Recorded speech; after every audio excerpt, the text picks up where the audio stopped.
बिस्मिल्लाहिर्रहमानिर्रहीम, अस्सलाम वालेकुम। तो जनाब, पाइथन के कोर्स को कंटिन्यू करते हुए आज हम बात करेंगे पाइथन बूलियंस के ऊपर। इससे पहले हमने पाइथन के बेसिक्स और पाइथन स्ट्रिंग्स के ऊपर 2 लेक्चर्स मैंने ऑलरेडी सीरीज से बना के रखी है, ठीक है। और आज हम थर्ड सेशन के अंदर कंटिन्यू करेंगे पाइथन को, और कंटिन्यू करते हुए हम बूलियंस और ऑपरेटर्स और बाकी की चीज़ें जितनी हम कवर कर सके सेशन के अंदर हम कवर करेंगे, ठीक है। तो मेरा नाम डॉक्टर ज़ीशान भट्टी है और इस चैनल पे अगर आने का पहले दफ़ा इत्तेफाक हुआ है और मेरे साथ पाइथन या प्रोग्रामिंग और सीखना चाहते हैं तो don't forget to subscribe this channel. Let's begin. आ जाते हैं बूलियंस के ऊपर। ना बूलियन बेसिकली लफ्ज़ यूज़ किया जाता है प्रोग्रामिंग के अंदर एक ऐसे डेटा टाइप के अंदर जिसके अंदर हम ट्रू या फॉल्स को होल्ड करते हैं। जहाँ कहीं मुझे ट्रू या फॉल्स सिंपल 2 वैल्यूज़, ठीक है, 1 या 0 जिसे हम कहते हैं, उसको सेव करना है तो उसको हम बूलियन कहते हैं। ट्रू को और फॉल्स को इटसेल्फ हम डेटा टाइप है, एक डेटा की फॉर्म को हम कहते हैं जिसके अंदर हम कहते हैं कि भाई ये ट्रू या फॉल्स को रिप्रेजेंट करते हैं। पाइथन के अंदर भी बूलियन डेटा टाइप है because it is again quite important data type. Boolean values के अंदर हम बेसिकली ट्रू या फॉल्स की वैल्यूज़ को ही सेव कर रहे होते हैं। बूलियन का इस्तेमाल इसीलिए भी कॉमन है क्योंकि जब कभी हम कोई एक्सप्रेशन यूज़ करते हैं, जब कोई हम वैल्यूएशन करते हैं या रिलेशन चेक करते हैं तो उसके नतीजे में हमें आंसर जो मिलता है वो भी ट्रू या फॉल्स की सूरत में ही हमें मिल रहा होता है, ठीक है। इन अदर वर्ड्स मैं चेक करना चाह रहा हूँ कि if a number is greater than another number तो उसका जो जवाब आएगा ट्रू या फॉल्स में आएगा। क्या ए इक्वल है बी के तो जो जवाब आएगा वो ट्रू एंड फॉल्स में आएगा। क्या ए बड़ा है बी से या बी छोटा है ए से तो इसका जो जवाब आएगा हमें ट्रू या फॉल्स की सूरत में मिलेगा। इस एक को हम एक्सप्रेशंस कहते हैं। इस कंपैरिजन को, दो चीज़ों को आपस में तोलने को, एवेल्युएट करने को बेसिकली हम एक्सप्रेशन का एक लफ्ज़ यूज़ करते हैं। यार ये मेरे पास एक एक्सप्रेशन है और इस एक्सप्रेशन के नतीजे में जो जवाब वसूल होता है वो हमें बूलियन मिलता है। इन अदर वर्ड्स ट्रू या फॉल्स। तो जब भी हम बूलियन लफ्ज़ यूज़ करेंगे बेसिकली उसका मतलब ट्रू या फॉल्स, ठीक है। इसी तरह से जब हम इफ एल्स या कंडीशन यूज़ करते हैं तो उनको भी जवाब की सूरत में ट्रू या false, in other words Boolean data चाहिए होता है। यहाँ पे एग्जाम्पल्स दिया हुआ है। तो फॉर एग्जाम्पल जब हम 10 इज़ ग्रेटर देन 9 लिखेंगे तो जब 10 इज़ ग्रेटर देन 9 तो ये हमारे पास एक एक्सप्रेशन कहलाती है, कंडीशनल एक्सप्रेशन जिसे हम कहते हैं कि कंडीशन लगा के हमने चेक कर रहे हैं कि भाई क्या 10 9 से बड़ा है, तो ये कंडीशन हुई, एक्सप्रेशन जिसको हम कहते हैं, ठीक है। 10 इज़ इक्वल्स टू 9, क्या 10 9 के बराबर है, ये एक एक्सप्रेशन हुई। 10 इज़ लेस देन 9, ये एक और एक्सप्रेशन हुई। तो ये जो साइन सिंबल्स हैं इनके बारे में आगे हम ऑपरेटर्स में पढ़ेंगे। तो यहाँ पे इक्वल टू के साइन के साथ ये लिखा हुआ है ताकि हम एक्सप्रेशंस को एवेल्युएट कर सकें। जब इस कोड को हम एग्जीक्यूट करेंगे, if I copy this, go inside my code here, ठीक है, और यहाँ पे आने के बाद मैंने कोड को पेस्ट किया। अगर मैं पहली स्टेटमेंट उठा के एग्जीक्यूट करूँ तो हमारे पास आ जाएगा कि दिस इज़ ट्रू, ठीक है। तो ये एक्सप्रेशन एवेल्युएट हुई, जो जवाब आएगा वो प्रिंट होगा। तो जवाब क्या आएगा, ट्रू या फॉल्स की सूरत में। इसी तरह से मैं दूसरी एक्सप्रेशन उठाता हूँ, इसको मैंने एग्जीक्यूट किया तो आंसर हमारे पास आ गया फॉल्स। दिस बेसिकली मीन्स के answer 10 is equals to 9 is false, क्योंकि 10 9 के बराबर नहीं है भाई, तो हमारे पास फॉल्स आ गया, करेक्ट। तो ये बूलियन एक्सप्रेशंस कहलाते हैं, बूलियन स्टेटमेंट कहलाती है ट्रू एंड फॉल्स। जहाँ कहीं ट्रू एंड फॉल्स मिला भैया हमारे पास सिंपल सा जवाब ये कि वो क्या हुआ, वो हमारे पास बूलियन हुआ, ओके। अगर हम तीनों को इकट्ठा भी एग्जिट करना चाहें तो ये तीनों को सेलेक्ट किया मैंने और मैंने एग्जीक्यूट किया तो I get an output true and false false false, ठीक है। तो पहली ट्रू हुई क्योंकि 10 9 से बड़ा है, 10 9 के बराबर नहीं है तो जवाब फॉल्स आ गया। 10 9 से छोटा है, ये कंडीशन भी फॉल्स हुई तो यहाँ पे फॉल्स आ गया। तो यही चीज़ हमने यहाँ पे पढ़ी, बूलियन बस यही चीज़ है। बूलियन के हिसाब से इतना रखना है, जहाँ कहीं हम ट्रू एंड फॉल्स यूज़ करेंगे वहाँ पे हमारे पास बेसिकली कंडीशन के हिसाब से बूलियन ऑपरेटर इस्तेमाल होते हैं। अच्छा, इसका एक और एग्जाम्पल देख लेते हैं। फॉर एग्जाम्पल मैंने ए के अंदर एक वैल्यू डाली, बी के अंदर वैल्यू डाली, फिर हमने if A is equals A B is greater than A किया, ठीक है। तो अब ये इफ़ के साथ हमने कंडीशन लगाई। इफ़ क्या करता है, इसकी कंडीशन को इवेल्युएट करता है, लेकिन इफ़ के अंदर दो चीज़ें आती हैं, अगर कंडीशन ट्रू हुई तो क्या करूं और अगर कंडीशन फॉल्स हुई तो मैं क्या करूं, ठीक है। तो इस सूरतों में हमारे पास दो ऑप्शंस मिल जाते हैं, दो डायरेक्शंस मिल जाते हैं कि अगर कंडीशन ट्रू हो रही है तो ये करो, अगर फॉल्स हो रही है तो ये करो, ठीक है। तो यहाँ पे हमने कंडीशन ट्रू या फॉल्स के लिए एक्सप्रेशन लिखा, बी इज ग्रेटर देन ए। अब जो भी इस एक्सप्रेशन का रिजल्ट आएगा बेस्ड ऑन दैट ये बाकी की स्टेटमेंट्स एग्जीक्यूट होंगी, ठीक है। तो अगर बी और ए से बड़ा है और ये कंडीशन ट्रू हो गई तो ये वाला स्टेटमेंट एग्जीक्यूट होगा बस और बाहर आ जाएगा, ये एल्स पे नहीं जाएगा। अगर ये कंडीशन फॉल्स होती है, ठीक है, तो एल्स एग्जीक्यूट होगा। तो उसके नतीजे में कि अगर ये फॉल्स हुई तो एल्स में जाके क्या करो, अगर ये है तो ये करो वरना ये करो, ठीक है। तो यहाँ पे कंडीशनल स्टेटमेंट्स को हम रिप्रेजेंट करते हैं, लेकिन उसके लिए भी प्राइमरीली मुझे क्या चाहिए, बूलियन ऑपरेटर, ट्रू या फॉल्स, ठीक है। इफ़ को हमेशा कंडीशन में बूलियन के हिसाब से वह डेटा चाहिए होता है, बस यही चीज़ यहाँ पे हमने इसको एग्जीक्यूट की। इसी तरह से इवेल्युएटिंग वैल्यूज़, आप उसको वैल्यू को भी कर सकते हो वैल्यूएट, कि स्ट्रिंग को वैल्यूएट करके बूलियन में रिप्रेजेंट कर सकते हैं। इसका अगर मैं आपको आउटपुट बताऊँ तो हमारे पास आ जाएगा, अगर मैं लिखता हूँ बूलियन हेलो, ठीक है, कंट्रोल अल्ट्रा एंटर, मैंने एग्जीक्यूट किया, आंसर आ गया ट्रू, तो उसने उसको बूलियन में कन्वर्ट कर दिया। इसी तरह से बूलियन 15, इसको भी हमने एग्जीक्यूट किया तो इसका आंसर हमारे पास आ गया ट्रू, क्योंकि वो उसको बूलियन के अंदर कन्वर्ट करके नंबर को मोर देन 1 है वो पॉजिटिव कर दिया, उसने ट्रू कर दिया। ठीक है, इवेल्युएटिंग टू वेरिएबल्स, आप इन दोनों वेरिएबल्स को भी इवेल्युएट इसी तरीके से कर सकते हैं कि वो ट्रू या फॉल्स है, बूलियन है कि नहीं है, वगैरह वगैरह। मोस्ट वैल्यूज आर बेसिकली हमारे पास ट्रू आएंगी, any string is true except empty string, तो कोई भी स्ट्रिंग जब आप दोगे तो बेसिकली क्योंकि उसमें नंबर है, डेटा है, तो उसको ट्रू कंसिडर कर रहा होता है। यूजुअली हम इस चीज़ का इस्तेमाल टेक्निकली इतना ज़्यादा नहीं करते, लेकिन प्रोग्रामिंग में कंडीशंस को चेक कर रहे होते हैं बूलियन के हिसाब से। लेकिन यहाँ पे क्या है, क्योंकि स्ट्रिंग है, क्योंकि यहाँ पे भी स्ट्रिंग है या नंबर है, तो वो उसको हमेशा ट्रू कंसिडर कर रहा होता है अनलेस कि वो एक एम्प्टी स्ट्रिंग आ गई। इसी तरह से any number is also true except zero, कोई भी नंबर आप एंटर करोगे उसको ट्रू उठाएगा सवाए जीरो के। Okay, any list tuple set and dictionary are also true except empty ones, तो कहीं भी जहाँ पे डेटा होगा अगर आप उसको बूलियन फंक्शन लगा के चेक करेंगे तो ट्रू बताएगा, क्योंकि उसमें डेटा मौजूद है। वो सिंपली ये देखेगा कि क्या इसमें डेटा है, चाहे नंबर हो, चाहे टेक्स्ट हो, चाहे कैरेक्टर हो, तो वो उसको ओके करेगा। अनटिल जीरो, बेसिकली जीरो को वो जीरो वैल्यू करके कंसिडर करता है, वहाँ पे फॉल्स दे देगा। ठीक है, तो मैं भी कहीं कंडीशंस में मुझे देखना चाहूँगा एक नंबर इज जीरो तो उसको फॉल्स करे, otherwise number is any other number than zero, तो फिर हम उसको जो है ट्रू कंसिडर करते हुए आगे काम करेंगे। ओके, तो ये हमारे पास बूलियंस के सिंपल सा एक ऑपरेशन आएगा जिसके तहत आप इसको यूज कर सकते हो। This becomes a basic intro of Boolean. आगे बढ़ते हुए आ जाते हैं ऑपरेटर्स के ऊपर।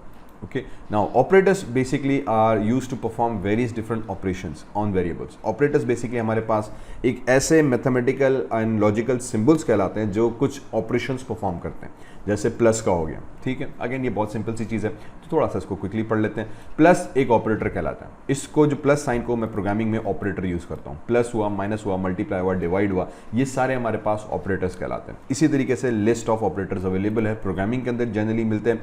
अर्थमेटिक ऑपरेटर्स हुए, अर्थमेटिक ऑपरेटर्स कौन से हुए, plus, minus, multiply, divide. Percentage जो मॉड निकाल के देता है। डबल स्टेरिक हमारे पास एक्सपोनेंशियल नोटेशन के लिए इस्तेमाल होता है। डबल बैकस्लैश फ्लोर डिवीजन के लिए हमारे पास इस्तेमाल होता है। ठीक है, ये सारे अर्थमेटिक ऑपरेटर्स कहलाते हैं। स्टैंडर्ड प्रोग्रामिंग के अंदर मैथमेटिक्स अगर आपने की हुई है तो यहाँ पे सिंपल वही प्लस, माइनस, मल्टीप्लाई। प्रोग्रामिंग में इन सिंबल्स को हम ऑपरेटर्स कहलाते हैं। ये अर्थमेटिक ऑपरेटर्स इन स्पेसिफिक हो गए। इसी तरीके से असाइनमेंट ऑपरेटर्स आ गए। ठीक है, असाइनमेंट ऑपरेटर्स टिपिकली मीन्स कि किसी वेरिएबल को वैल्यू असाइन करने के लिए। ओके, सो अब इसके भी कुछ वेरिएशंस प्रोग्रामिंग के अंदर मौजूद हैं। यूजुअली हम इक्वल का यूज़ करते हैं, कॉमनली असाइनमेंट ऑपरेटर कहलाता है। एक वैल्यू को बराबर असाइन करना, किसी भी वैल्यू को दूसरी वैल्यू असाइन करना। For example 5 x is equals to 5, तो 5 की वैल्यू असाइन कर दो x को, तो ये असाइनमेंट ऑपरेटर हो गया। ठीक है, कोई वैल्यू पास ऑन करने के लिए किसी चीज़ के लिए। इसी तरह से same x is equal to 5 हमारे पास वही चीज़ यूज़ हो रही है। लेकिन प्रोग्रामिंग में कुछ और असाइनमेंट ऑपरेटर्स भी इस्तेमाल किए जाते हैं, जैसे कि plus is equals to. Plus is equals to एक ऐसा ऑपरेटर है जिसका बेसिकली मतलब ये कि जब आप प्लस इज इक्वल्स टू 3 लिखते हो तो ये कन्वर्ट हो जाएगा कि यार जो करंट वैल्यू है x की उसको प्लस करो 3 के साथ, जो जवाब आएगा उसको वापस x को असाइन करो। ठीक है, तो it's kind of a recursive operator के मेरी वैल्यू को प्लस करो दूसरे के साथ और वापस मुझे को असाइन कर दो। ठीक है, तो इसकी जो बेसिक अगर आप इसको ओपन करके लिखें, इन अदर वर्ड सिंप्लीफाई करके हम लिखें, तो this would be x is equals to x plus 3। तो ये वाली नोटेशन को लिखने के लिए सिंपल फॉर्म में हम x plus is equals to 3 करते हैं कि x की वैल्यू उठाओ, 3 को प्लस करो और वापस जवाब असाइन कर दो x को। इसी तरीके से x माइनस 3 आ जाता है, minus equals to, multiply equals to, divide equals to, mod equals to, और हमारे पास बाकी जैसे ऑपरेटर्स थे एक्सपोनेंशियल और जो जितने भी हैं उन सब के अंदर ये हमारे पास ऑपरेटर्स आ जाते हैं। इक्वल्स टू, इनका मतलब ये कि जिस वेरिएबल के साथ मैं उसको माइनस कर रहा हूँ वही और आंसर जो आएगा उसी वेरिएबल को वापस असाइन कर दो। तो इसका अगेन वही मतलब हुआ कि x माइनस 3 जो जवाब आएगा x को असाइन कर दो, x मल्टीप्लाई बाय 3 जो जवाब आएगा x को असाइन कर दो। तो आप इस तरह से भी लिख सकते हो, 100% ओके, कोई टेंशन की बात नहीं है। यूजुअली हम इसी तरह लिखते हैं, जिंदगी आसान रहती है, रूबरू भी कॉम्प्लिकेट करें, लेकिन ऑब्वियसली शॉर्ट फॉर्म में लिखने का ये तरीका भी मौजूद है। तो इसको आप यूँ समझो कि शॉर्ट फॉर्म का तरीका।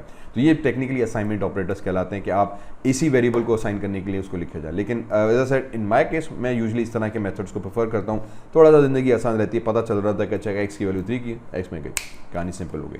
ठीक है, उसके बाद पाइथन कंपैरिजन स्टेटमेंट्स आ जाती हैं, और ये कंपैरिजन स्टेटमेंट्स जिसको हम कंडीशनल ऑपरेटर्स भी कहते हैं, और या कंपैरिजन ऑपरेटर्स पाइथन के अंदर स्पेसिफिकली लफ्ज यूज़ किया गया है। कंपैरिजन ऑपरेटर्स बेसिकली क्या है, कंपेयर करने के लिए दो वेरिएबल्स को, ठीक है, कंडीशन चेक करने के लिए दो वेरिएबल्स की। कि क्या वेरिएबल्स की आपस में रिलेशन क्या बनता है, ठीक है। किसी लैंग्वेजेस के अंदर इसको रिलेशनल ऑपरेटर्स भी कहा जाता है, ठीक है। कंपैरिजन ऑपरेटर्स हुआ, कंडीशनल ऑपरेटर्स हुआ, रिलेशनल ऑपरेटर्स हुआ। रिलेशन भी वही लफ्ज हुआ कि दो ऑपरेंड्स के दरमियान में रिलेशन चेक करें, ठीक है। Operand A and operand B के दरमियान का रिलेशन हम चेक कर रहे हैं। ऑपरेंड ए और ऑपरेंड बी, एक्स और वाई दो ऑपरेंड्स हो गए, उनके दरमियान का रिलेशन चेक कर रहे हैं, उनके दरमियान में कंडीशन चेक कर रहे हैं, उन दोनों को हम कंपेयर कर रहे हैं। जिस तरह से भी आप इसको समझना चाहें, तो basically X is equal to Y, क्या एक्स वाई के बराबर है कि नहीं है, उसके लिए डबल इक्वल टू को ऑपरेटर हम इस्तेमाल करते हैं, ठीक है। इसको मतलब है ये इक्वल को चेक करेगा कि क्या x बराबर है तो y के, तो ये हमारे पास क्या हुआ, रिलेशन चेक कर रहे हैं, कंडीशन चेक कर रहे हैं, ठीक है। तो इस चीज को हम नॉट इक्वल टू को यूज करते हैं। इसी तरीके से नॉट इक्वल टू का मतलब ये कि क्या x y के बराबर नहीं है, ये समझो उल्टी रिवर्स साइकोलॉजी के अंदर हम जैसे कहते हैं ना कि क्या x y के बराबर नहीं है, तो ये कंडीशन आ जाएगी। एक है x y के बराबर है, वो हम पूछ रहे हैं। कहीं कहीं पे हम पूछ रहे थे कि अगर x y के बराबर नहीं है तो क्या करो, और अगर x के बराबर हो गया तो फिर क्या करो, ठीक है। तो उल्टी कंडीशन चेक की जाती है, इसको कॉमनली यूज किया जाता है कि x के हिसाब से हम नेगेटिव वैल्यूएशन जिसे हम कहते हैं वो क्या करते हैं। Commonly greater than and greater than equal to, ये दो less than and than less than equal to, ये दो, ठीक है, यूजुअली एक साथ आते हैं। दोनों का बेसिकली मतलब ये कि क्या x की वैल्यू y से बड़ी है कि नहीं है, और लेस देन y के इक्वल टू का क्या होता है कि उसके बराबर या उससे बड़ी है कि नहीं है। Let me explain this thing in here. तो फॉर एग्जांपल जब मैं यहाँ पे आ जाता हूँ और मैंने यहाँ पे लिख लेते हैं फिलहाल प्रिंट और ब्रैकेट्स लगा दी हमने, और मैंने कहा 5 is greater than equal to 5, तो इसका जवाब क्या आएगा, ठीक है। इसका जवाब हमारे पास आना चाहिए सिंपली ट्रू। ट्रू क्यों आएगा, क्योंकि भाईजान ये ट्रू आ गया। ट्रू क्यों आया, क्योंकि 5 बड़ा है और इक्वल टू लगाया हुआ है। अगर मैं इक्वल टू हटा देता हूं तो अब क्या आएगा हमारे पास, अब सॉरी वो डिलीट हो गया, ऐसा नहीं करो, ये आ गया इधर, ठीक है जनाब। तो अगर मैं ये लिख के हम एग्जीक्यूट कर रहे हैं तो हमारे पास जवाब आ जाएगा इसका फॉल्स। क्यों, क्योंकि 5 इज ग्रेटर देन 5, तो ये कंडीशन क्या हुई, फॉल्स हुई। क्यों फॉल्स हुई, क्योंकि 5 से बड़ा नहीं बल्कि बराबर है। हाँ, अगर यहाँ पे डबल इक्वल टू आता तो ये कंडीशन ट्रू होती, लेकिन क्योंकि हमने जब लिखा है print 5 is greater than equal to 5, तो ये कंडीशन भी ट्रू हुई, क्योंकि अब यहाँ पे इक्वल का ये वाली कंपेरिजन भी आ गई, ठीक है। तो इसको भी यूँ समझो कि हमने शॉर्ट फॉर्म में दोनों चीज़ें कर दी कि क्या 5 बड़ा है और साथ साथ उसके बराबर भी होना चाहिए, तो या तो बराबर हो और उससे बड़ा हो, इन दो कंडीशंस एक साथ हमारे पास आ जाती हैं। जब आप सिर्फ ये वाली कंडीशन लिखते हैं ना, प्रिंट BRINT प्रिंट मेरे भाई, और 5 किया, ग्रेटर किया, दोबारा 5 किया, तो अब यहाँ पे क्या हम लिख रहे हैं, यहाँ पे हम लिख रहे हैं कि क्या 5 से बड़ा है, ठीक है। सिर्फ एक चीज़ चेक हो रही है, यहाँ पे दो चीज़ें चेक हो रही हैं, 5 से बड़ा है और के साथ, या जिसे हम कहते हैं ना वो 5 के बराबर भी है। अगर बराबर होगा तब भी कंडीशन ट्रू होगी, या बड़ा होगा तब भी कंडीशन ट्रू होगी। तो अगर आप इसको एग्जीक्यूट करेंगे हम, ठीक है, तो आप यू विल फाइंड कि आंसर जो हमारे पास नीचे आएगा, पहली कंडीशन ट्रू हुई, 5 के बराबर है, यस। दूसरी कंडीशन भी ट्रू हुई, क्योंकि इसके अंदर दो कंडीशन आ जाती हैं, इक्वल वाली भी और ग्रेटर वाली भी।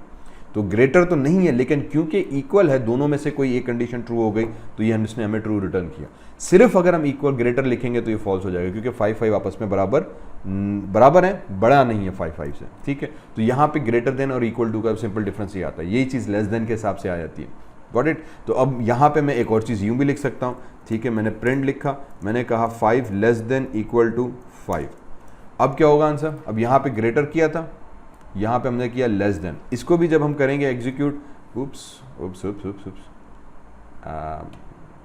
वापस इधर आ जाओ मेरे भाई, यहाँ पर आ गए, इधर एग्जीक्यूट किया, जिसका जवाब भी ट्रू आया। क्यों ट्रू आया, क्योंकि ग्रेटर देन इक्वल टू किया था तब भी ट्रू हुआ, लेस देन इक्वल टू किया तब भी ट्रू हुआ। बात हुई कि इसके अंदर भी इक्वल टू का ऑपरेशन आ गया, ये वाला, ठीक है। तो यहाँ भी वही चेक करेगा कि क्या 5 से छोटा है या और 5 के बराबर है। दोनों कंडीशंस एक ही एक्सप्रेशंस के अंदर हम इवेल्युएट कर रहे हैं। तो इक्वल एंड लेस देन आ गया, तो इक्वल तो है ही ना भाई, तो कंडीशन तो ट्रू होनी है, तो कंडीशन ट्रू हो गई। बस मेरी जान, यहाँ पे वो यही चीज़ पूछने की कोई बता रहा है आपको कि यार कंपैरिजन ऑपरेटर्स हैं, less than equal to, greater than equal to, not equal to की कंपैरिजन हम यूज़ कर रहे होते हैं। ये प्रोग्रामिंग में थ्रू आउट कंडीशनल स्टेटमेंट्स के अंदर हम इस्तेमाल कर रहे होते हैं। प्राइमरीली इफ़ के अंदर, लूप्स के अंदर भी इस तरह की कंडीशनल स्टेटमेंट्स चेक की जाती हैं ताकि लूप को कितनी दफ़ा चलाना है। तो ये बहुत इंपॉर्टेंट एस्पेक्ट, बहुत इंपॉर्टेंट रोल हमारे पास प्ले कर रहे होते हैं। इसी तरह से आते हैं पाइथन लॉजिकल ऑपरेटर्स। ये अगेन बहुत कमाल की चीज़ है। लॉजिकल ऑपरेटर्स क्या करता है कि दो मुख्तलिफ कंडीशंस को एक वक्त में चेक कर रहा होता है, जैसे कि एंड ऑपरेटर हुआ और हुआ नॉट हुआ। एंड का मतलब ये कि दोनों कंडीशंस ट्रू होंगी तो ही ये ट्रू फाइनल रिजल्ट हमें देगा। अगर दोनों में से कोई एक भी ट्रू हुई और एक फॉल्स हुई तो कंडीशन हमारे पास नहीं चलेगी। Got it. इसी तरीके से और ये कि दोनों में से कोई एक भी ट्रू हो गई तो फाइनली रिटर्न करेगा। कैसे, अभी मैं एक्सप्लेन कर देता हूँ। तो हम यहाँ पे क्या लिख रहे हैं, एंड और इंग्लिश का स्टेटमेंट। मैं यहाँ पे आ गया, मैंने कह दिया यार एक x इज इक्वल्स टू 10 कर देते हैं, ठीक है, और y इज इक्वल्स टू हम 5 कर देते हैं। उसके बाद शहजादा हमने प्रिंट लिखा और प्रिंट में जाके मैंने लिख दिया कि यार अगर x लेस देन है फॉर एग्जाम्पल 5 के एंड x इक्वल टू है 5 के या y के कर लेते हैं ना, ठीक है, तो क्या होना चाहिए। अब हमने यहाँ पे कंडीशन लिख दी। अब इसको जब हम एग्जीक्यूट करने जाएंगे तो जवाब क्या आना चाहिए, इसका जवाब हमारे पास आएगा क्या, एरर है, एरर नहीं आना चाहिए मेरी जान। अच्छा ठीक, एरर इसीलिए आ गया क्योंकि यहाँ पे डबल एक्स है, यहाँ पे हमने सिंगल एक्स यूज़ किया, तो मैंने इस वेरिएबल को भी वापस डबल एक्स कर दिया और यहाँ पे हमने डबल वाई कर दिया। मिस्टेक, ठीक। चले, ये भी एक पार्ट ऑफ द है कि जब कोड के अंदर कोई एरर आता है तो गलती के तौर पे आपको उसने बता दिया कि भैया यहाँ पे आप एक्स यूज़ कर रहे हो लेकिन मुझे कहीं एक्स मिल नहीं रहा, ये किधर का वेरिएबल है, हमने तो डबल एक्स यूज़ किया हुआ है। तो उसने एरर पकड़ा दिया कि यार ये गलत है, name x is not defined. ये भाई आपने डिफाइन ही नहीं किया हुआ, did you mean double x, क्या आप डबल एक्स यूज़ करना चाह रहे हो। हमने कहा हाँ यार सॉरी गलती हो गई भैया, ये चीज़ करो, डबल एक्स कर दिया। अब जब यहाँ पर आया तो उसने फॉल्स कर दिया। क्यों फॉल्स किया, क्योंकि x इज लेस देन 5, ये कंडीशन ऑलरेडी फॉल्स हो गई। उसके बाद x इज इक्वल्स टू 5, ये कंडीशन भी फॉल्स हो गई, तो जवाब हमारे पास फॉल्स होया। फॉर एग्जाम्पल मैं यहाँ पे अब लगा देता हूँ कि x is greater than 5 and x is greater than equal to y, ठीक है। अब क्या होगा जवाब, अब ट्रू होगा। क्यों ट्रू होगा हमारे पास, क्योंकि अब दोनों कंडीशंस को हमने ट्रू करना है, ठीक है। दोनों कंडीशंस, x 5 से भी बड़ा है और x y से भी बड़ा है, इक्वल टू भी है, लेकिन इक्वल टू ये वाला जो ना हमेशा और के साथ काम करता है, दोनों में से कोई एक कंडीशन ट्रू हो तो ग्रेटर देन y, ये कंडीशन भी ट्रू हो गई। अब इसको अगर आपने सिर्फ एक कंडीशन लगा दी ये वाली और इक्वल टू कर दिया, क्या मैं सिर्फ इक्वल टू कर रहा हूँ, क्या x 5 से बड़ा है और x y के बराबर है, अब क्या होगा, अब हमारे पास जो जवाब आएगा वो आएगा फॉल्स का। हालांकि x 5 से बड़ा है लेकिन क्योंकि x y के बराबर नहीं है तो ये कंडीशन फॉल्स हुई, क्योंकि दोनों में से कोई एक भी फॉल्स हुई तो फाइनल जो इसका एक्सप्रेशन का आउटकम बनेगा वो फॉल्स बनेगा। एंड के लिए ज़रूरी है कि दोनों ऑपरेंड्स की वैल्यू बराबर होनी चाहिए। यहाँ पे अगर मैं और यूज़ करने लग गया, इंग्लिश में और लिख दिया, बस और कुछ नहीं करना।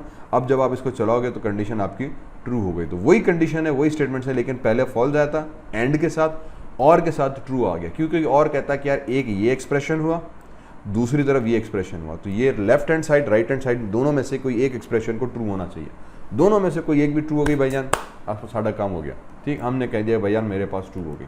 तो यहाँ पे वो चीज़ हम यूज़ करते हैं, एंड ऑपरेटर दो एक्सप्रेशंस, दो मुख्तलिफ कंडीशंस को चेक करने के लिए, और दोनों का ट्रू होना लाजमी है। दोनों ट्रू होंगी तो पूरी ये एक्सप्रेशन ट्रू होगी। दोनों में से कोई एक भी फॉल्स हो गया तो भाई वो कह देगा ना मैंने नहीं मानना। इसी तरीके से और पर आगे और कहता है कि यार दोनों में से कोई एक ही चल जाए, ठीक है ना, वो अपने अपने जैसे लेवल वाला भाई के भाई दोनों में से कोई एक भी ट्रू हो गया ना काम कर देना भाई का, ठीक है। तो दोनों में से कोई एक भी ट्रू हुई एक्सप्रेशन हो गई। ये हमेशा हम यूज़ करते हैं जब मुझे दो मुख्तलिफ सिचुएशंस को एवेल्युएट करना है, ठीक है। रिमेंबर दैट एंड और आर का इस्तेमाल होता है कि दो कंडीशंस को, एक ये कंडीशन है एक ये कंडीशन है। What do we mean by condition, ये रहा कंडीशन, ये कंडीशनल एक्सप्रेशन हुआ, ये कंडीशनल एक्सप्रेशन हुआ, ठीक है। ये वाली कंडीशन और ये वाली कंडीशन के दरमियान में जब एंड लगेंगे तो अब एंड दो कंडीशंस लेके बैठा है, वो कहेगा कि यार ये कंडीशन या ये कंडीशन दोनों में से जो भी सही हुई भाई उसको आपने सही कर देना। हमने कह दिया ठीक है भाई, ओके। तीसरा रहता है not, reverse the result, returns the false if result is true, ठीक है। ये उल्टा काम ही करती है, रिवर्स साइकोलॉजी करती है, नेगेटिव एक्सप्रेशंस को एवेल्युएट करने के लिए हम करती हैं, ठीक है। तो वो क्या करता है कि अगर जो भी जवाब आपका आएगा उसको उलट कर दो ना, वो हरू बुरू के फटा डालने वाली कहानी है। तो हमारे पास क्या करेगा कि x is greater less than 5, अगर x की वैल्यू 5 से छोटी है, and x is less than 10, अगर ये कंडीशन भी ट्रू हो रही है तो उसका इवेंचुअली जवाब क्या कर दो आप, नॉट कर दो। तो जहां ट्रू आएगा उसको फॉल्स कर देगा, फॉल्स को ट्रू कर देगा। हरू बुरू का एक फटा है, ठीक है। हरू बुरू के हिसाब से मतलब ये कि अक्सर तक हम इस्तेमाल कर रहे होते हैं कि अगर जवाब ट्रू आ रहा है तो उसको फॉल्स कर दो, फॉल्स आ रहा है तो उसको ट्रू कर दो। रिवर्स करने के लिए हम नॉट का इस्तेमाल कर रहे होते हैं। तो ये हमारे पास लॉजिकल ऑपरेटर्स का एक बेसिक काम था, ठीक है। इसको आगे फिर हम एग्जांपल्स के अंदर और फर्दर यूज़ करेंगे। इसी तरीके से पाइथन आइडेंटिटी ऑपरेटर आ गया। Python identity operators are used to compare objects, not if they are equal but if they are actually the same objects. Check करने के लिए कि क्या ये दो ऑब्जेक्ट्स आपस में सेम हैं in terms of memory location या नहीं, ठीक है, दो ऑब्जेक्ट्स आपस में बराबर हैं या नहीं है, ठीक है। तो return true if both variables are the same object, अगर ये दोनों सेम ऑब्जेक्ट्स हुए, दोनों इन अदर वर्ड स्ट्रिंग के ऑब्जेक्ट्स हुए या किसी डेटा के ऑब्जेक्ट्स हुए, तो वो हमारे पास ट्रू रिटर्न करेगा, अदरवाइज ये फॉल्स रिटर्न करेगा। You can try the example here. इसी तरीके से इज नॉट मीन्स कि अगर if true both variables are not the same object, तो ये ट्रू रिटर्न करेगा नॉट वाली कंडीशन के साथ उस सूरत में जब दोनों आपस में बराबर नहीं है, दो अलग अलग चीजें, क्या ये ए बी के बराबर नहीं है ना, हाँ नहीं है, ठीक है, वो आ गया। तो object Apple is not orange, तो ये दो हमने नॉट की कंडीशन लगा रही है कि apple is basically not equal to orange, तो उस सूरत में हमारे पास ये बेसिक कंडीशन एग्जीक्यूट हो रही होती है, ठीक है। ओके तो आगे बढ़ते हुए आ जाते हैं मेंबरशिप ऑपरेटर्स के ऊपर ना। इसका थोड़ा शायद हम पहले भी इस्तेमाल कर आए हैं एरेज के अंदर, ट्यूपल्स के अंदर, इसको वेरिएबल्स को प्रोसेस करने के लिए डेटा टाइप्स के हिसाब से। बेसिकली इन और नॉट इन, जिस तरह से इज चेक करता है कि क्या एक ऑब्जेक्ट दूसरे ऑब्जेक्ट के बराबर है कि नहीं है, या एक ऑब्जेक्ट दोनों ऑब्जेक्ट्स आपस में सेम है कि नहीं है, बराबर नहीं सेम, ये एप्पल और ऑरेंज आपस में सेम है कि नहीं है, ठीक है, ये Apple is same but Apple and orange is not same, ठीक है, तो ये ऑब्जेक्ट का आ गया।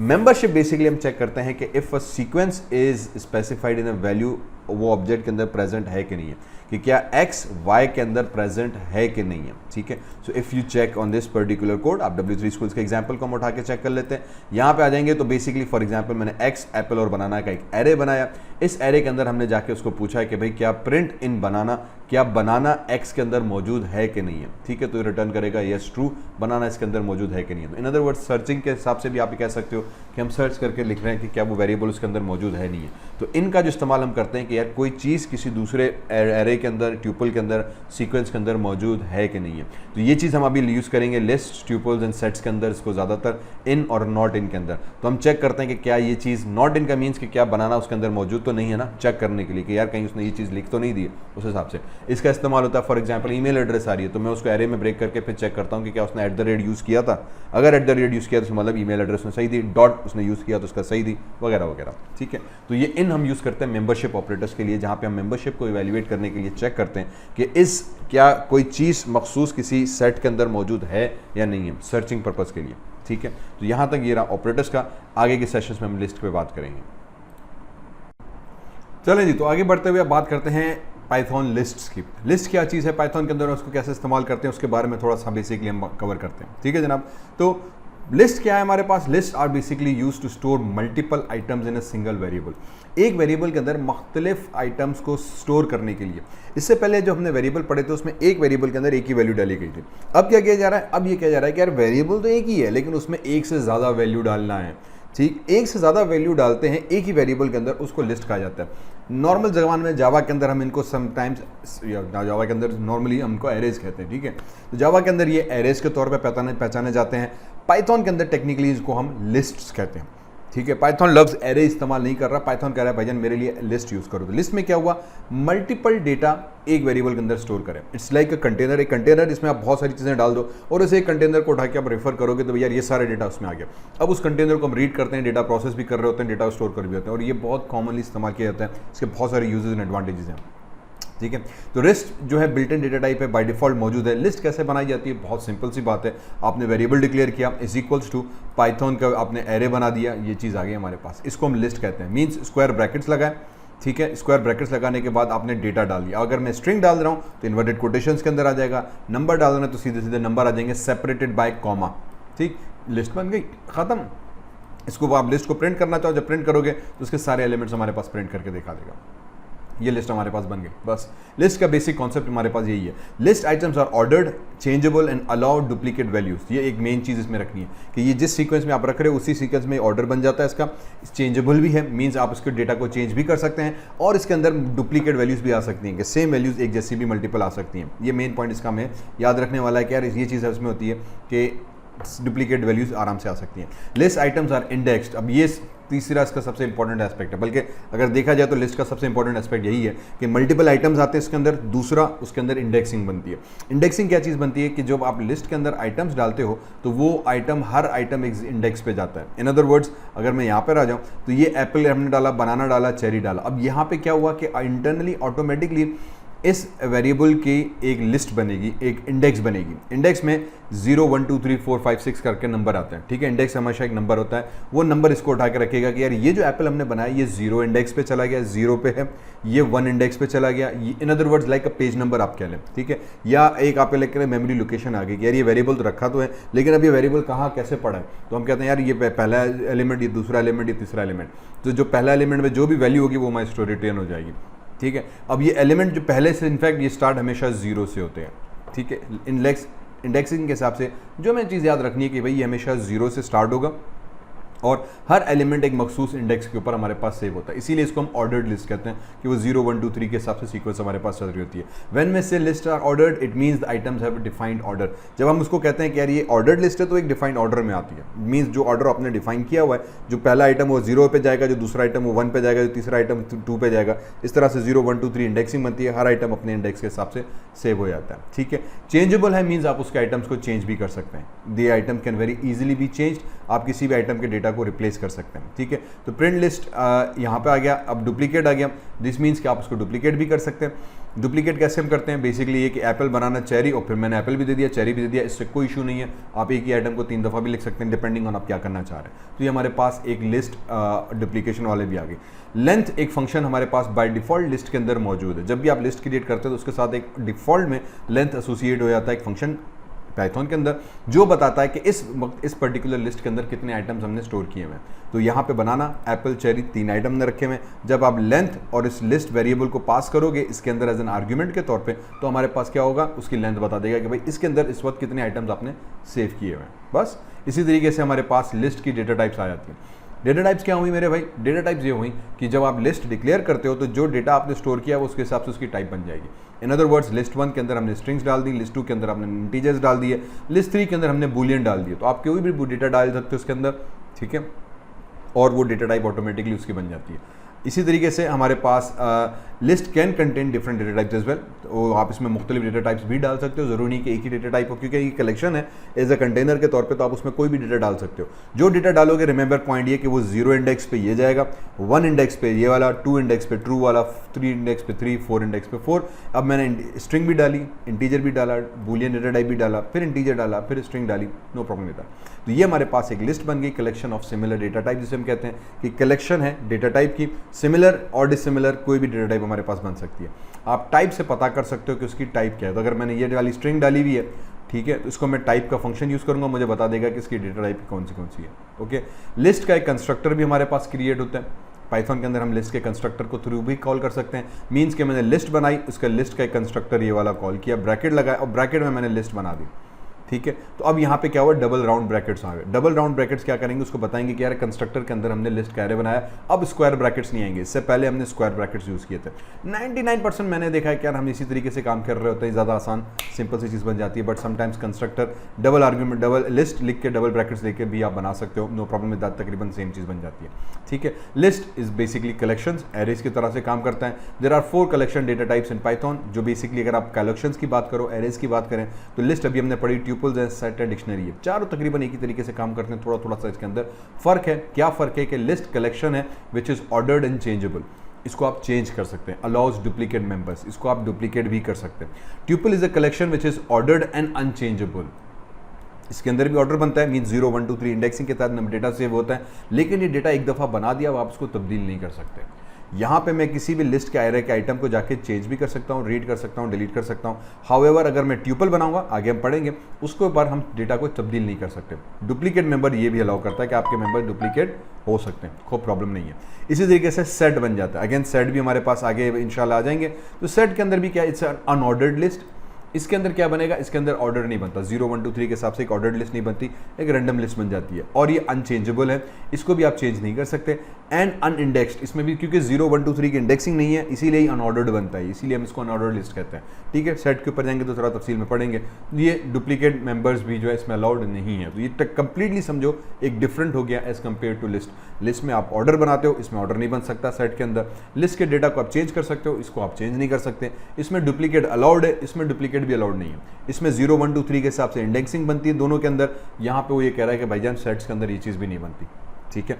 डिक्शनरी आ गया as a collection of ordered and changeable data type, ठीक है। अब जैसे लिस्ट थी, इसी तरह से यहाँ भी हमारे पास वही चीज़ आ गई, ओके। और ये नो डुप्लीकेट मेंबर्स अलाउड, इसमें डुप्लीकेट मेंबर्स अलाउड थे, इसमें डुप्लीकेट मेंबर्स अलाउड नहीं है। जैसे डिक्शनरी के अंदर एक वर्ड हमेशा यूनिक होता है, तो यहाँ भी वही कॉन्सेप्ट होता है। समटाइम्स अगर आपको एक ऐसा लिस्ट बनानी है जो कि जिसमें डुप्लीकेट मेंबर ना आए, for example whatever data you want to store, कि यूज़र एक ही दफ़ा अपना डेटा ऑफ बर्थ दे रहा है, बार बार ना दे, मल्टीपल एंट्रीज ना करे, तो उसके लिए हम डिक्शनरी दे देते हैं। वो उसके अंदर बिल्ट इन कर एक तरह का मैकेनिज्म मौजूद है, चेक करेगा कि यार ये डेटा तो ऑलरेडी इसमें मौजूद है, ठीक है। तो ये हमारे पास एक बेसिक्स आ गया ऑफ लिस्ट। अब how do we access list items? तो लिस्ट आइटम को एक्सेस करने के लिए हमने जैसे कहा कि अगर आपने लिस्ट बनाई हुई है एप्पल, बनाना चेरी की, तो उसको एक्सेस करने के लिए हम स्क्वायर ब्रैकेट्स और उसका इंडेक्स नंबर देते हैं, ओके। तो फॉर एग्जांपल मैं आ जाता हूँ अपने कोड के अंदर, मैंने यहाँ पे अपने कोड को किया पेस्ट। अब मेरे पास एक लिस्ट बनी हुई है एप्पल बनाना चेरी करके, मैंने अगर 1 लिखा, तो अब मैं जब इसको एग्जीक्यूट करूँगा तो हमारे पास क्या होगा, इसके पास 1 बनाना प्रिंट हुआ। बनाना क्यों प्रिंट हुआ? क्योंकि 1 इंडेक्स उसने हमने यहाँ पे दी हुई है। 1 का मतलब ये 1 इंडेक्स पे जो मौजूद है। अब 1 क्यों आया? अगेन जैसे हमने अभी बात करके बैठे थे, लिस्ट हमेशा स्टार्ट होती है 0 से, ठीक है। जो इंडेक्सिंग स्टार्ट होती है इस लिस्ट की, वो हमेशा 0 से स्टार्ट होती है, ये चीज़ याद रखिएगा। 0 से स्टार्ट की तो मेरे पास 0 1 इंडेक्स पे बनाना है। अगर मुझे 0 इंडेक्स को प्रिंट कराना है या एप्पल प्रिंट करना है, तो एक्चुअली मैं यहाँ पे 0 लिखूंगा, फिर इस कोड को मैंने करके सेलेक्ट और मैंने एग्जीक्यूट किया, तो नाउ देखें आपके पास एप्पल प्रिंट होकर आ गया, ठीक है। तो यहाँ पे अब क्या चीज़ हमने की, हमने बेसिकली हमारे 0 इंडेक्स पे जो कैरेक्टर था उसको प्रिंट किया। तो लिस्ट के आइटम्स को एक्सेस करने के लिए हमने क्या करना पड़ा, हमें स्क्वायर ब्रैकेट्स यूज़ करने पड़े। बस स्क्वायर ब्रैकेट्स करके उसकी इंडेक्सिंग देंगे तो वो आइटम प्रिंट करके आएगा। अगर आप 0 इंडेक्स देके नहीं बिल्कुल यूं कर रहे हैं जैसे प्रीवियस एग्जांपल में किया था, तो अब वो आपके सारे एलिमेंट्स को यहाँ पे प्रिंट करके बता दिए कि यार इस एरे के अंदर ये सारे एलिमेंट्स मौजूद हैं। स्पेसिफिकली किसी को प्रिंट करना है तो अगेन फिर वही बात है कि आपको जो है इसके अंदर स्क्वायर ब्रैकेट्स यूज़ करने पड़ेंगे और कोई मखसूस इंडेक्स नंबर देना पड़ेगा। जैसे 2 दे दिया, अगर मैं 3 दे देता हूँ, फॉर एग्जाम्पल 3 दिया, तो क्या जवाब आना चाहिए? ये समटाइम्स क्वेश्चन एग्जाम में अक्सर पूछे जाते हैं कि अगर आपके पास ये लिस्ट है और आपने आइटम 3 दिया तो आउटपुट क्या आएगा? देखो ये 0, ये 1, ये 2, ये 2 इंडेक्स भी, 3 पे तो कुछ भी मौजूद नहीं है। तो जब आप इसको एग्जीक्यूट करने जाओगे तो हमारे पास वो क्या प्रिंट करेगा? हमारे पास वो दे देगा इंडेक्स एरर का, index out of bound usually कहा जाता है जावा के अंदर, या list index out of range Python के अंदर एक एरर आ जाएगा कि आप जो नंबर दे रहे हो ना भाई, ये उसकी रेंज से बाहर है। रेंज से बाहर का मतलब ये कि यहाँ पर रेंज में तो एक्चुअली 2 इंडेक्स तक है, 0 1 2 में, और आपने तीसरा दिया तो ये आपकी उसकी रेंज से बाहर चले गए, एरर आ गया कोड के अंदर, ठीक है। तो वी ऑलवेज मेक श्योर कि अच्छा हमारे पास एलिमेंट्स कितने, इसीलिए लेंथ का फंक्शन है जो हमें बताता है कि इसके अंदर कितने आइटम्स हैं, उसके हिसाब से फिर हम इंडेक्सिंग पे काम कर रहे होते हैं। तो ये हमारे पास लिस्ट का एक इशू बन गया। देन इसी तरीके से नेगेटिव इंडेक्सिंग भी मौजूद है। The negative refers to the last item. अच्छा, लास्ट आइटम का मतलब ये कि वो पीछे से चेक करना शुरू करेगा। -2 refers to the second last item, और इसी तरह से सीक्वेंस में मिलेगा। सो फॉर एग्जांपल अगर मुझे किसी लिस्ट का आखिरी एलिमेंट पता करना है, यार इसका आखिरी एलिमेंट क्या है, तो सिंपली मैं क्या कर दूंगा, -1 लगा देंगे हम, ठीक है। -1 कर दिया। जब -1 करेंगे तो ये शहजादा क्या करेगा, ये मेरे पास चेरी भाईजान को प्रिंट कर देगा, ठीक है। और अगर आप -2 करोगे तो अब ये सेकंड लास्ट हो जाएगा, and so on so fourth, फिर ये आगे बढ़ता हुआ चला जाएगा। रेंज ऑफ इंडेक्सेस हम चेक करने के लिए एक लिस्ट और कॉलन नंबर देते हैं कि अगर आपने मल्टीपल आइटम्स प्रिंट करने हैं, फॉर एग्जांपल जैसे यहाँ पे आ गया, तो let me just copy this code, और यहाँ पे आ गया, कौन इतना लिखे यार, ठीक है, आप समझ गए बात को क्या करना है। तो कॉन्सेप्ट क्लियर करने के लिए यहाँ पर वापस आ गया। अब मैंने इसमें 6-7 आइटम्स डाल दिया, मुझे मखसूस कुछ आइटम्स को प्रिंट करना है कुछ, तो मैं यहाँ पे रेंज दे दी कि यार दूसरे से लेकर 5वें इंडेक्स तक जितने आइटम्स है उसको प्रयोग करो। अब यहाँ पे हमने क्या किया, कॉलन का इस्तेमाल किया, तो वही लिस्ट वेरिएबल का नाम दिया, स्क्वायर ब्रैकेट्स लगाए हमने। स्क्वायर ब्रैकेट्स के बाद अब जो इंडेक्स दी वो हमने रेंज की दे दी। तो अभी हमें रेंज के हिसाब से मुझे एग्जीक्यूट करके बताएगा कि यार चेरी ऑरेंज कीवी, तो 2 इंडेक्स से चेरी स्टार्ट हो रहा है, अगेन 0 1, ये चेरी 2 इंडेक्स पे आया, 2 3 4 कीवी तक गया। 5 जो है इसको हम कहते हैं एक्सक्लूसिव नंबर, 5 से हमेशा लेस देन 5 रखेगा, ठीक है। अब ये क्या लॉजिक हुई, ये लॉजिक ये हुई कि बेसिकली एरेज के अंदर वो हमेशा जब काम करता है तो वो जो लास्ट नंबर होता है उसको लेस देन एक्सक्लूसिव नंबर हम कहते हैं, एक्सक्लूडिंग दैट नंबर काउंट होता है। तो ये 5 का मतलब ये कि 5वें तक जाओ, 5वां इंक्लूड नहीं करो, लेस देन की कंडीशन पे आ जाता है। तो ये 5वें तक जाने का मतलब ये कि 2 3 4 ये 3 नंबर उठाएगा। अगर आपको 5वां भी प्रिंट करना है तो हम यहाँ पे 6 प्रिंट कर देंगे। तो अब ये क्या करेगा कि अब हमारे पास ये 6ठे इंडेक्स तक प्रिंट कर देगा, तो 1 2 3 4, ठीक है, 2 3 4 5, अब ये 4 आइटम उसने प्रिंट किए, 5 तक उसने प्रिंट कर दिया हमारे पास, ठीक है। तो ये हो गई प्रिंटिंग रेंज नंबर्स। तो जब आप किसी रेंज को प्रिंट करना चाह रहे हैं पाइथन के अंदर कि मखसूस रेंज मुझे बताओ, तो हम यहाँ पे कॉलन का इस्तेमाल कर लेते हैं, ठीक है जनाब। ये हमारे पास बेसिक आ गया कि आप किस तरह की रेंज करना चाह रहे हैं। इसमें भी 2 चीज़ें आ गई कि अगर आपने returns the items from beginning to not including the kiwi, means अगर आप चाह रहे हो कि शुरू से स्टार्ट करो और मखसूस इंडेक्स तक जाओ तो बेसिकली आप शुरू का नंबर हटा दो। उसूलन यहाँ पे आप 0 भी दे सकते हो, ये हमने पहले भी बात की थी। 0 दे देंगे तो बेसिकली मीन्स कि 0 से स्टार्ट करो, चौथे तक जाओ। बाद की अगर 0 ना भी दोगे तब भी बेसिकली इसका मतलब ये कि रेंज पे आ गया और ये 4th इंडेक्स तक जाएगा। और अगर आपने 2 कॉलन करके छोड़ दिया तो इसका मतलब ये कि 2nd इंडेक्स से स्टार्ट करो और आखिर तक जाओ। तो ये एक और तरीका होता है। 2 तरीके और समझो, एक हमारे पास आ गए एरे की इस लिस्ट को प्रिंट करने के लिए, ठीक है। तो ये हमारे पास हुए लिस्ट के बेसिक ऑप्शंस। उसके बाद आ जाते हैं ट्यूपल्स के ऊपर। क्या ट्यूपल्स क्या चीज़ है? ट्यूपल्स बेसिकली हमारे पास, जैसे हमने अभी पढ़ा, are basically similar to the list, लेकिन इसके अंदर भी हमारे पास कुछ रिस्ट्रिक्शंस आ जाती हैं। जैसे कि tuples are used to store multiple items in a single variable. Array की भी यही डेफिनेशन थी। ट्यूपल्स हमारे पास is a collection of ordered, array की भी यही थी, लेकिन ये अनचेंजेबल है। इसको चेंज नहीं कर सकते भाई, ठीक है, इसको आप चेंज नहीं कर सकते। ओके, तो अब इसका भी क्रिएट करने का तरीका क्या है कि दिस इज ट्यूपल। अब यहाँ पे ब्रैकेट्स लगा दिए। सिर्फ फर्क इतना है, अगर आप लिस्ट बना रहे हो तो स्क्वायर ब्रैकेट्स दे देंगे हम, और अगर आप ट्यूपल्स बना रहे हो तो आप राउंड ब्रैकेट्स दे दोगे। तो राउंड ब्रैकेट्स ट्यूपल्स की निशानी है, स्क्वायर ब्रैकेट्स आपकी जो है वो लिस्ट की निशानी है।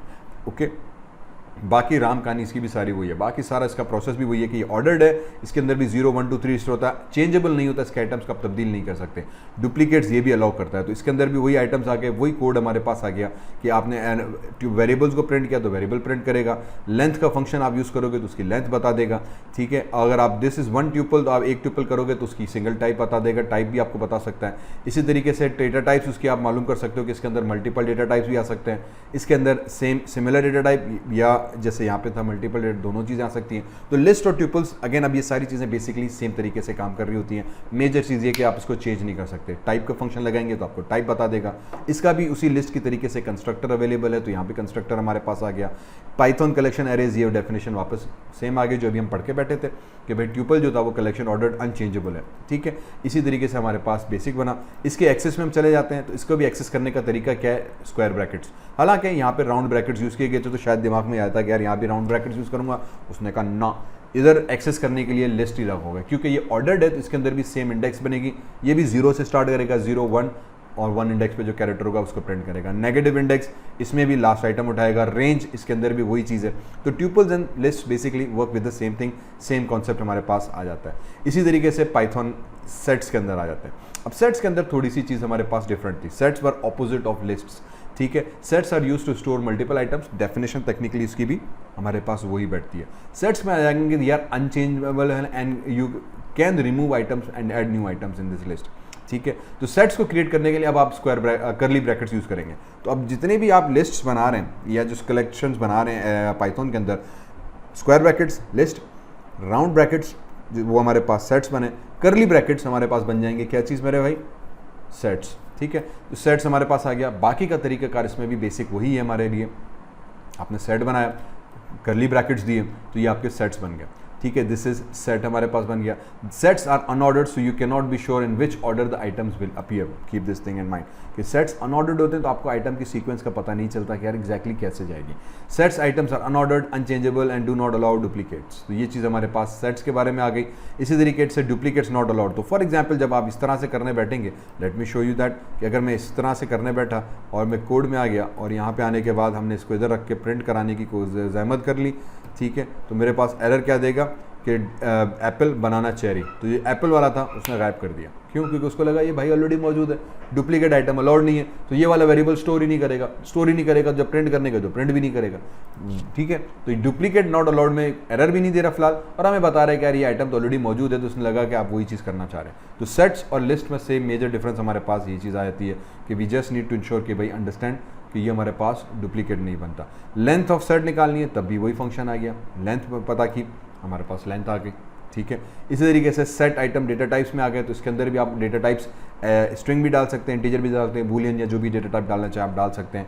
इसके अंदर भी आप मल्टीपल डेटा टाइप्स भी डाल सकते हैं। सेम कॉन्सेप्ट, टाइप आ गया तो टाइप आप लगाओगे तो सेट की आपको टाइप बता देगा।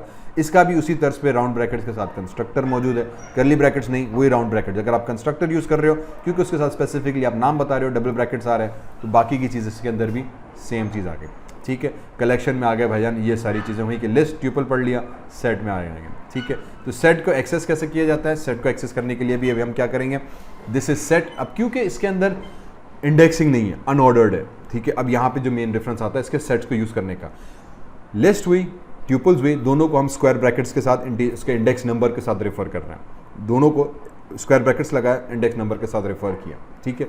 जब आप सेट्स की बात करेंगे तो सेट्स के अंदर हमारे पास करली ब्रैकेट्स आ गया, ठीक है, और उसको डिक्लेयर किया, ठीक है। लेकिन अब क्योंकि ये अनऑर्डर्ड है, इसमें इंडेक्सिंग नंबर सेव नहीं हो रही, अब इसको एक्सेस करने के लिए हम लूप्स का इस्तेमाल करेंगे, ठीक है। लूप का इस्तेमाल इस तरीके से करेंगे कि अब मैं इसको बताऊंगा कि यार दिस इज सेट, ठीक है, और इसको आके मैं कोड को यहाँ पे करके थोड़ा एग्जाम्पल करके दिखा देता हूँ। तो जब यहाँ पर आ गए तो अब ये कहेगा कि यार ये एप्पल, बनाना, चेरी, एक हमने सेट क्रिएट किया, करली ब्रैकेट्स लगाए इसीलिए सेट हुआ। उसके बाद for x in this set x, अब फॉर क्या करेगा, लूप चलाएगा, एक वेरिएबल यूज करेगा x in this set, means this set के अंदर जो डेटा है वो वेरिएबल्स का डेटा उठाओ और इस एक्स वेरिएबल में असाइन कर दो और फिर प्रिंट करा दो उस एक्स वेरिएबल को, और ये ऑटोमेटिकली लूप करेगा, पहले एलिमेंट, फिर दूसरा एलिमेंट, फिर तीसरा एलिमेंट। तो जब आप इसको प्रिंट कराने जाएंगे, कंट्रोल मैंने एंड प्रिंट करा दिया, तो बनाना, चेरी, एप्पल। अब देखो उसूलन पहले क्या था, एप्पल था, लेकिन प्रिंट शहजादे ने क्या किया, ये चीज़। उसके बाद अब मैं इसको दोबारा एग्जीक्यूट करने गया तो ज़रूरी नहीं कि एवरी टाइम सेम रिजल्ट है, पहले बनाना ऊपर था, अब चेरी ऊपर हो गया, ये वो हरकत करता है। इन other words it can be A randomise. तो आप सोच सकते हो कि अगर आपको एलिमेंट्स को रैंडम करना है, सेट्स यूज़ कर लो, हर दफ़े जितनी दफ़ा एग्जीक्यूट होगा वो आपस में स्विच करता रहेगा, ठीक है। तो अनऑर्डर्ड होने का मतलब ये हुआ। ऑर्डर्ड का मतलब ये होगा कि every time you execute you know exactly कि आपका आइटम कौन सी इंडेक्स पे मौजूद है, ठीक है।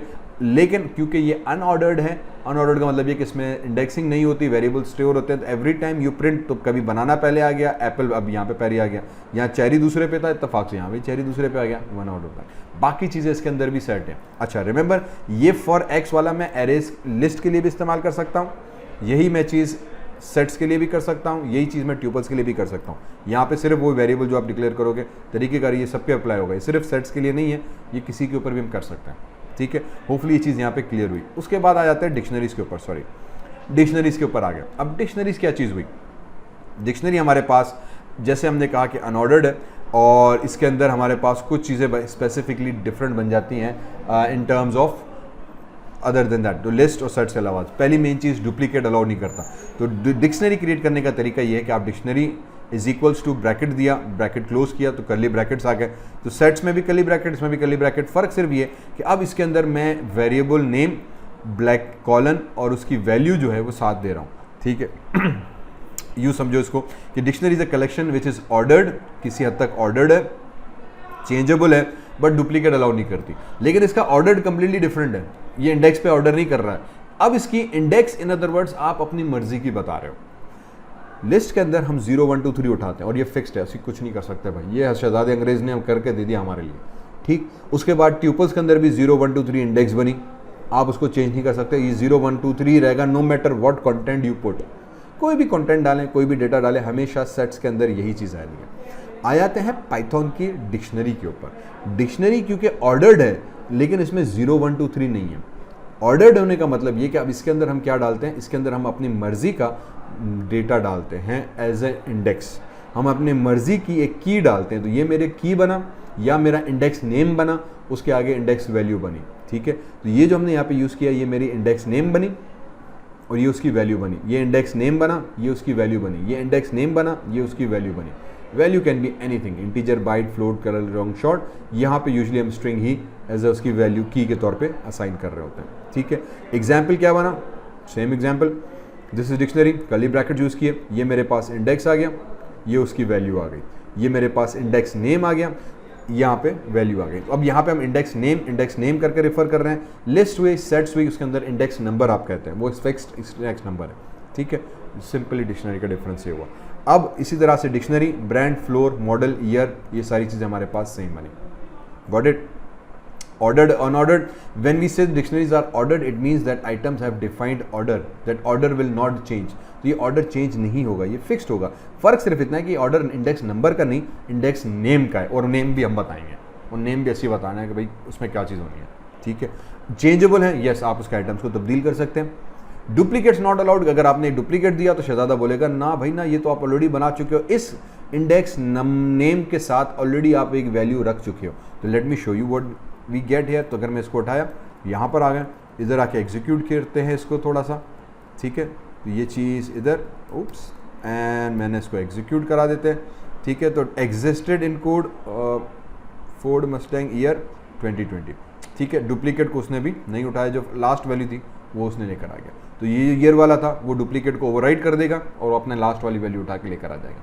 ठीक है, यही चीज़ ने यहाँ पे की हुई है कि भाई डुप्लीकेट में अलाउ नहीं करूँगा। अगर आपने एक ही इंडेक्स नेम के साथ एक वैल्यू दी, उसी इंडेक्स नेम के साथ आपने दूसरी वैल्यू दी, तो अब मैं दूसरी वैल्यू को उठा रहा हूँ, पहली वैल्यू को मैंने ओवरराइड कर दिया, चेंज कर दिया इन अदर वर्ड्स।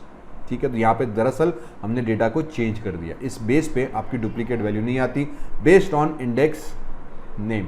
ठीक है, बस इसी तरह से लेंथ का फंक्शन आप इसके ऊपर भी अप्लाई कर सकते हो। लेंथ दी तो कितने आइटम्स होंगे इसके अंदर, वो आपको इधर भी बता सकता है।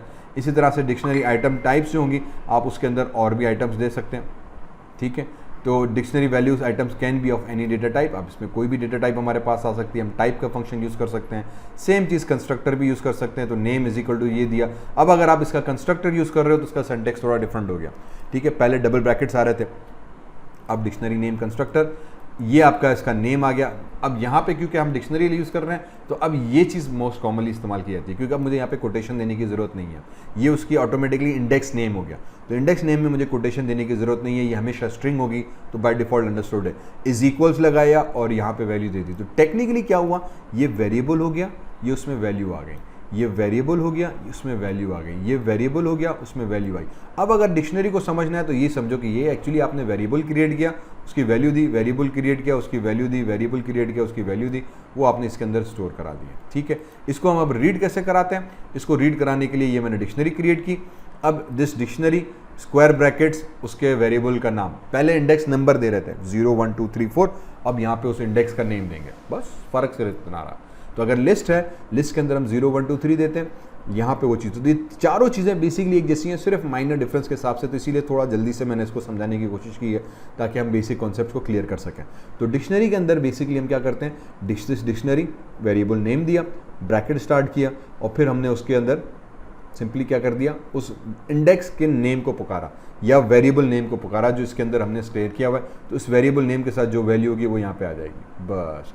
इसी तरीके से get the value of a model की, तो मैं डिक्शनरी डॉट गेट मॉडल लगा दिया। ठीक है, तो मॉडल किया तो भी वैल्यू आ जाएगी, तो ये इसका दूसरा तरीका है गेट मेथड के थ्रू, क्योंकि डिक्शनरी है तो उसके अंदर वेरिएबल्स और हमने डेटा स्टोर किया इंडेक्स नेम के साथ। तो एक और मेथड शहजादा ने इंट्रोड्यूस करा दिया है, वो ये है कि आप अगर डायरेक्ट नहीं करना चाह रहे इस मेथड से स्क्वायर ब्रैकेट के साथ, तो आप गेट का मेथड यूज़ करो और उसको अपना क्या पास करो, एज एन आर्ग्यूमेंट के तौर पर आप उसकी नेम पास कर दो, तो वो नेम आ जाएगा और नेम इस वेरिएबल के अंदर स्टोर हो जाएगा। और ये चीज़ बड़ी आराम से बड़ी अच्छी तरीके से हमारे पास हैंडल हो जाएगी। कीज़ एक और मेथड आ गया, keys method will return the list of all keys in the dictionary. अगर आप कीज़ यूज़ करोगे तो ये जो हमने की यूज़ की है, वेरिएबल नेम जिसके हम कह रहे हैं इंडेक्स नंबर कह रहे हैं, इंडेक्स नेम सॉरी, तो ये इंडेक्स नेम जितने भी आपने स्टोर किए हैं वो इस की से हमारे पास आ जाएंगे। तो मैंने x is equal to dictionary dot keys किया तो सारे इसके अंदर एज एरे की सूरत में आ गए, और मैं फिर इसको प्रिंट करा दूंगा तो सारे इसके नाम प्रिंट होकर आ जाएंगे। ठीक है, इसी एग्जाम्पल यहाँ पर आ गया कार कीज़, तो सारी कार की कीज़ यहाँ पर आ गई, और फिर print x before the x changes, तो x को हमने चेंज करा दिया। फिर हमने कार कलर, तो इस कार का जो कलर है वो एक वेरिएबल उठाई और वाइट एक और वैल्यू ऐड करा दी इसके अंदर, और फिर अभी हमने प्रिंट कराया तो आफ्टर चेंज क्या चीज़ आ जाएगी। ठीक है, so let me just copy this code, copy कर लेते हैं, कौन इतना बैठ के लिखेगा यार, इसीलिए हम W3 स्कूल यूज़ कर रहे हैं। बड़ा ज़बरदस्त सा एक हमारे पास फीचर बैठ जाता है, ऑटोमेटिकली शहजादा सारा कोड बता रहा हमें, एंड मैंने यहाँ पे उठाया, इस सबको किया सेलेक्ट, कंट्रोल शिफ्ट एन, हमने कोड को एग्जीक्यूट करा दिया, मेरे पास डिक्शनरी कीज़ आ गई। तो जब पहले हमने एक्स को प्रिंट कराया था तो उसने ब्रांड मॉडल ईयर ये सारी कीज़ प्रिंट की, उसके बाद मैंने एक और की कलर ऐड की थी, तो अब मुझे दोबारा जब प्रिंट कराने गया तो कलर के साथ प्रिंट किया। तो ये चेंजेबल है, डेटा ऐड भी हो रहा है, डिलीट भी हो रहा है, कर सकते हैं आप, मूव भी कर सकते हैं, वाली चीज़ आ गई। गेट वैल्यूज़ करेंगे तो जितनी वैल्यूज़ स्टोर की हैं वो आ जाएंगी। तो ये मेथड डिक्शनरी के हिसाब से बड़े काम है, technically works like a dictionary. ठीक है, तो जो की है बेसिकली आपकी इनिशियल की बन जाती है, इंडेक्स नेम जिसे हम कह रहे हैं, वैल्यूज़ जो वैल्यूज़ हैं, तो अगर आप वैल्यूज़ करोगे तो सारी वैल्यूज़ उठा के लेकर आ जाएगा। ठीक है, जो एरे के अंदर हम नॉर्मली करते हैं, लिस्ट के अंदर हम नॉर्मली कर रहे हैं, सेट्स के अंदर कर रहे हैं, सेट्स में जब हम पुकारते हैं तो सारा मेथड आ जाता है। तो अगर आपको सिर्फ वैल्यूज़ ही प्रिंट करानी है तो वैल्यूज़ मेथड यूज़ करो, वैल्यूज़ आ जाएंगे। ठीक है, तो एग्जाम्पल वही चीज़ आ गई यहाँ पे कोड की, कार वैल्यूज़ दी, मैंने जब वैल्यूज़ प्रिंट करेंगे तो ये मस्टैंग एकदम ये सारी वैल्यूज़ प्रिंट कर देगा। फिर मैंने एक और वैल्यूज़ में अब ये नई ऐड की, अब प्रिंट किया तो अब ये नई वाली वैल्यू प्रिंट कर देगा, बस कहानी सिंपल हुई। ठीक है, तो ये हमारे पास बेसिक लिस्ट टाइप्स आ गए। अब इसके कुछ और डिफाइंड मेथड्स हैं, do go through this methods and आपको बहुत चीज़ें आराम से समझ में आ जाएंगी कि यार ये मेथड्स हमने किस तरीके से यूज़ किया हुआ है। ठीक है, अगले सेशंस के अंदर we will go inside if else loop whiles functions और इन चीज़ों के ऊपर फिर मैं डिटेल के अंदर बात करूँगा एरेज तक के हिसाब से। ठीक है, and we will try to cover major things as we go along. Okay, तो उम्मीद है कि यहाँ तक चीज़ समझ में आई होगी। अगर ये चीज़ लेक्चर पूरा समझ में आ गया, excellent, thank you very much.